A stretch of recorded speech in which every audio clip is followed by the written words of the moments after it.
serious, people who have been guests on reality shows such as remodeling, weight loss, porn shows, what really went on? I worked on one of the final Extreme Home Makeover episodes. The 7 in 7 episode where we built 7 houses in 7 days in Joplin. After a huge tornado wiped out a lot of the city. The construction crews were all run by local general contractors and their teams donating their own time, which was really awesome. None of the hosts did any of the real work. They just did a few things for cameras. Ty Pennington was a huge douchebag and diva. He only came out of his lavish tour bus for a few minutes at a time to shoot his scenes. The week of the shoot he went and got belligerent drunk at a bar in town and made an ass of himself. Oh yeah. And the house I was working on was framed with 8D nails. I wasn't part of the framing crew. Inspector never said anything. I was on Judge Judy back in 2010. Our case was real and handpicked by the production team. We had to pull the case from real court in order to go on her show. The decision of who wins and loses is made up before you even walk into the courtroom set. The audience is all actors paid to sit there. Judge was wearing jeans and slippers under her robe. Also, she's incredibly quiet in real life. As in, I had to really strain to hear her. All in all, I got a paid 3-day vacation to LA and stayed in a decent hotel. I also got paid to be on the show, and when I lost they show paid the other guy for me. Pretty amazing. Really. I was on Homes in the 2nd season. We had our weird cement bullshit floor replaced with granite. The crew were very nice and almost everything was authentic with 2 exceptions. Work took about 2.5 weeks and they presented it as being a 2-day job. And Holmes didn't do much work on our place, not for lack of ability but simply because he was busy as hell. His crew were great and he chipped in and led where he could. We paid for materials but the labor was free. He usually mentions on the show that he isn't around much and that his crew is doing all the work. Doesn't he? I enjoy watching this show. Though I have to say I wouldn't really care all that much if it was scripted. The interesting part for me is how different construction is compared to the way it's done in Germany. My family won a kitchen makeover from the Martha Stewart show. They said they sent us on vacation for the last week of construction, but in reality we stayed home and ate in our basement the whole time. They filmed us driving up the street, had us change our shirts and then filmed us getting back from the airport. Can't complain though. The kitchen was nice. Edit, just to be clear. We were never promised a vacation. We were aware it was just something they were telling the audience because it sounded much nicer than we made the meat in their basement. It actually wasn't bad eating in our basement for a while, but I can understand how that sounds bad. I was on What Not to Wear, AMA. I will say the hours were really long and they don't make you throw everything away. Also Clinton Kelly was one of the nicest people I have ever met.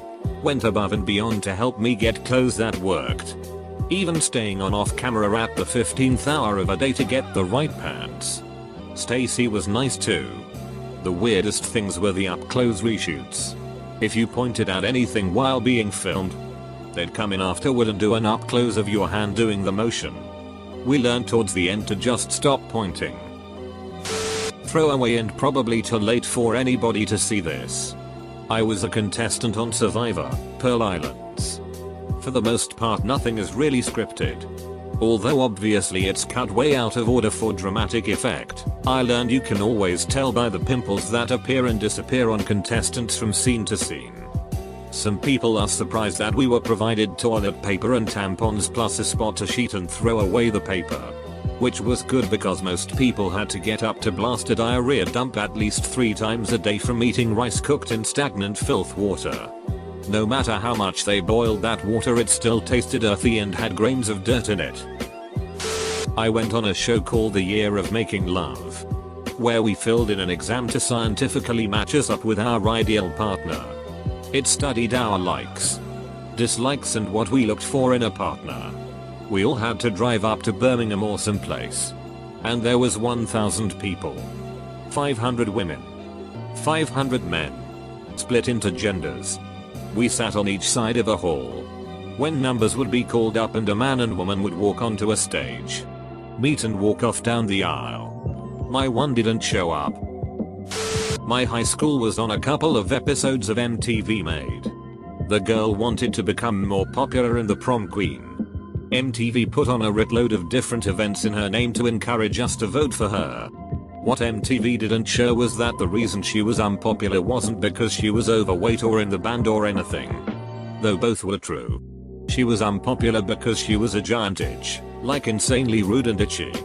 Needless to say, she did not win prom queen.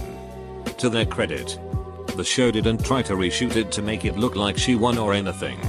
My school had a girl on Made as well who wanted to be in a band. She was really unpopular. And I mean really unpopular. And they couldn't find anyone worthwhile who really wanted to be in a band with her, so it ended up being a bunch of nerds. They asked people what they thought about the girl beforehand, and I remember one girl told them that their star smelled like rotten snatch. They didn't use that. In the end she won the talent show in a category that was made up for bands. Which hers was the only one. She got kind of a big head after the show and people still liked her just as little as they had before, and she ended up dropping out or transferring schools due to people's reaction. I was on American Ninja Warrior. All in all, it's legit. The crowd reactions are often from different runs times. The crowd noise may be doctored here and there. The order of the runs may be changed. And the commentary may be redubbed. But that's all minor TV stuff that's expected. Everyone that worked on the show was incredibly nice. It's clearly a TV show more than a pure athletic competition. But that doesn't detract from it in any way. In my opinion, 10/10 would keep watching. I got to participate in a very limited way in Extreme Makeover Home Edition. The one thing that I learned was how little actual useful work the stars do in terms of the building. Is this a surprise to anyone? Look how ridiculous they are all dressed. That one chick toting around a pink hammer, holding it with 3 fingers. It reminds me of Zoolander when he works in the mine.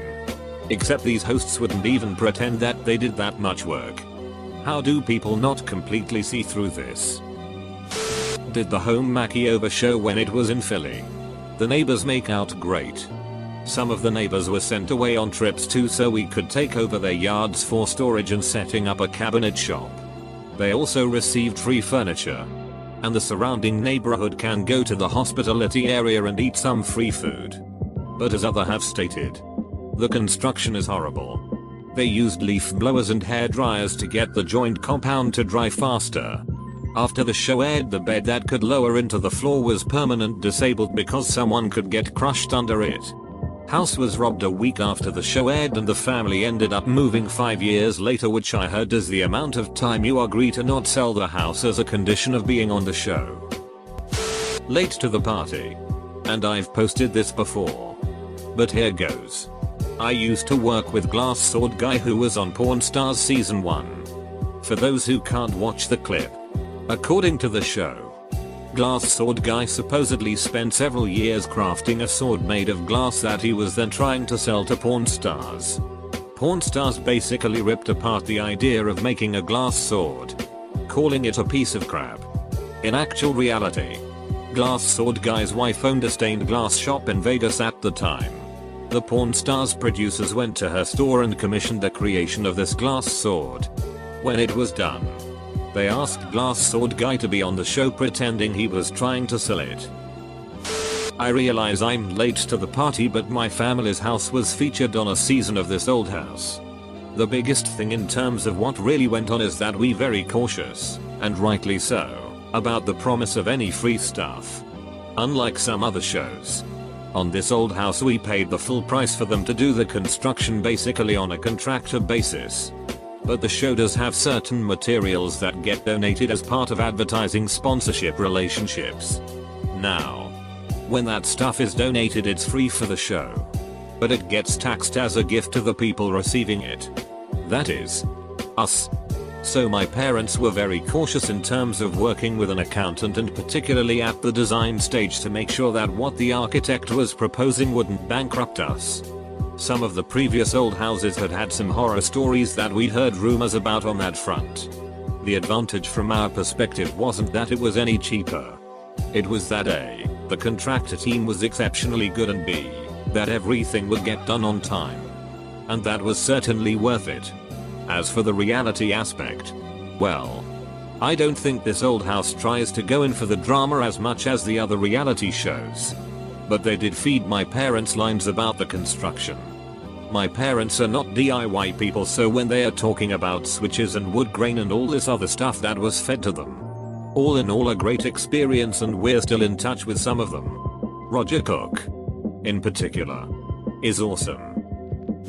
I was signed by Discovery for a reality show that filmed, but last minute I got cut. There was 4 groups all over the US that were filmed.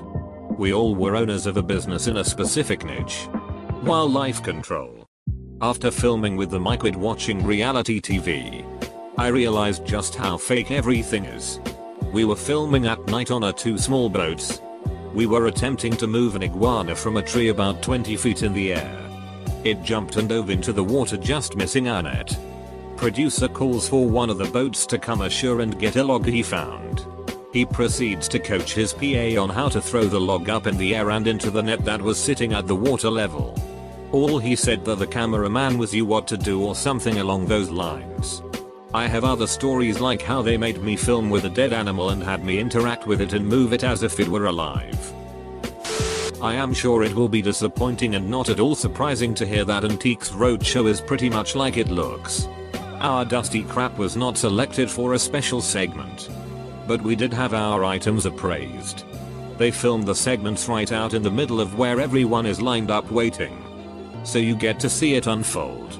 The one thing that they don't show is how much research the appraisers do. I mean, sometimes they'll say on TV, "I did some research," or "I consulted with colleagues," but I think most times a viewer might come away with the impression that the appraisers clap eyes on a piece and immediately understand its significance. But generally they have a laptop and some reference books to turn to, as well as memberships on the fine arts auction sites which show prices realized in previous sales. Also, I was a volunteer on a short-lived makeover show called School Pride where they renovated public schools. I worked several days nights at the Detroit area school that they made over. I don't know if it was because the show was new or what, but it did not seem very organized, and a lot of the student volunteers on site didn't have enough to do because no one had a plan for them. I think they must have made a monster effort in the last few days. When the segment aired, they showed some very industrious looking work sessions, and those weren't going on at all when I was there. Nice people, though. I am not sure the producer on site ever got much sleep. I was on Made, an MTV show about turning nerds into pickup artists, charming people, whatever term suits your fancy. Well, technically, rather, I was at a party being hosted for the main star of the show. My family and I happened to be vacationing at the Atlantis Resort in Nassau, an island in the Bahamas, when we heard about MTV hosting this party. And 15-year-old me figured it would be fun to go. As I walked through the entrance to the party, I saw a pretty girl on a seat in the corner. I asked her what she was doing, and she said something along the lines of, "They asked me to wait here." From being at the party and later watching on TV, I learned that this was the girl that the star of the show got to go on a date with. In other words, MTV spoon-fed a date to a guy on a show about how to get a date. I can't blame the girl for agreeing to it. She got to be on TV and all she had to do was go to a nice dinner by the dolphin enclosure with a fat nerd. Not the most exciting thing in the world, but confirmed to me that, yes, reality TV is as fixed as everyone believes. Might be late to the game here, but I was on Miami Inc. Actually, wife got to 2 and I was the person there for support. I was on the show for a bit and got to meet most of the cast. Weird parts were how show was not exactly scripted, but they had a set plan on what they wanted to do and got people to fit the idea they had. We had to pay for all our expenses and pay for the tattoo. It was pretty expensive. Tattoo was over $800. I was told that was standard, unless special case. All the cast members I met, Gava, Darren Brass and Yoji Harada, were really cool guys. Ami was not on our episode but was there.